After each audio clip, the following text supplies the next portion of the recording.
আসসালামু আলাইকুম এভরিওয়ান, সবাই কেমন আছেন? আজকে একটা অন্যরকম ব্লগ নিয়ে আসলাম। আজকে আমি একটা অন্যরকম জিনিস রান্না করব। যদিও অনেকেই জানেন, কিন্তু আমি এই ফার্স্ট টাইম রান্না করতেছি খাবারটা। তো প্রথম রান্না করতেছি এবং আপনাদের সাথে আমার এই রান্নাটা শেয়ার করলাম। যাই হোক, সবাই আবার ভিডিওটা পুরোটাই দেখবেন, কারণ ভিডিওটা একটু বড় হয়ে যেতেছে। আমি অনেক কাটাকাটি করেছি, তারপরেও পুরোটা না দেখাইলেই তো হয় না। যাই হোক, যারা জানেন তারা তো জানেনই, আর যারা জানেন না তাদের জন্য হয়তো বা একটু উপকার হবে। তো খাপসা নামটা অনেকেই শুনছেন।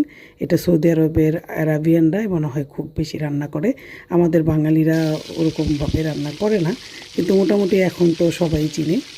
তো কালকে আমার এক ফ্রেন্ড থাকে সৌদি আরবে, ও আমাকে এই রান্নার রেসিপিটা পাঠাইলো। তো দেখে মনে হলো যে আমি একটু রান্না করি, তাই রান্না করতেছিলাম, জাস্ট ট্রাই করতেছি। জানি না কতটুকু হয়েছে, তবে মনে হয় মজাই হয়েছে। যাই হোক, আমি এর মধ্যে প্রথমে তেল দিয়ে নিলাম। মাংসটা আমি আসলে একটু আদা বাটা দিয়ে আর হচ্ছে একটু টক দই দিয়ে একটু মেখে রাখছি। যদিও সৌদি আরবে মনে হয় মেখে রাখে না, আর সরাসরি অনেকে দিয়ে দেয়। আবার অনেকে দেখলাম একটু মেরিনেট করে রাখে, কিন্তু মেরিনেট করে রাখলে কী হয় যে এর মধ্যে একটু মশলাটা ঢুকে।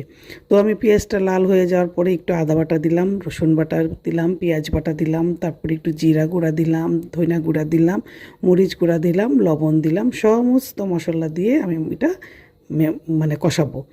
আর আমি সমস্ত গরম মশলা, যে মশলাটা আসল তৈরি করা, সেগুলো সব কিছু আমি একটু ভেজে একটু গুঁড়া করে নিয়েছি। এইটা আমি ভিডিও করতে পারি নাই, হঠাৎ খেয়াল ছিল না। যাই হোক, আমি মশলাটা দেখাবো আপনাদেরকে। এর মধ্যে আমি নিয়েছিলাম জয়ফল, জয়ত্রী, জিরা, জয়ফল, জয়ত্রী, এলাচি, লং, গোলমরিচ, কালো গোলমরিচ, সাদা গোলমরিচ এবং স্টার একটা মশলা আছে, সেগুলা আমি সমস্ত মশলা একটু গুঁড়া করে তারপর একটু ফাঁকি করে নিয়েছি, মানে তেলে। এরপর মশলাটা কষানো হলে আমার ওই ম্যারিনেট করা মাংসটা আমি দিয়ে দিয়েছি। এই মাংসটা মিনিমাম আধা ঘন্টা আপনাদের কষাইতে হবে খুব ভালো করে। আর এই হচ্ছে সেই মশলাটা, যেই ম্যাজিক মশলা, যার জন্য এই খ্যাপসা রান্নাটা সুস্বাদু হয়। তো আমার মাংসটা ভালো করে আমি এটার মধ্যে একটু কষায় নিব।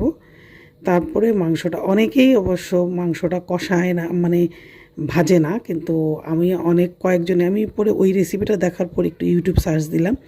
তারপরে দেখলাম যে অনেকেই মাংসটা তুলে ভেজে নিছে। এর মধ্যে দিলাম আমি টমেটো একটু ব্লেন্ড করে নিয়েছি, আর হচ্ছে লাল ক্যাপসিকামটা। তো আর সেই মশলাটা আবার দিলাম। তো এর মধ্যে মাংসটা ভালো করে কষানো হয়ে গেলে এর মধ্যে দিয়ে দিব আমি পানি। তো পানিগুলা দেওয়ার পরে মাংসটা যখন সিদ্ধ হয়ে আসবে,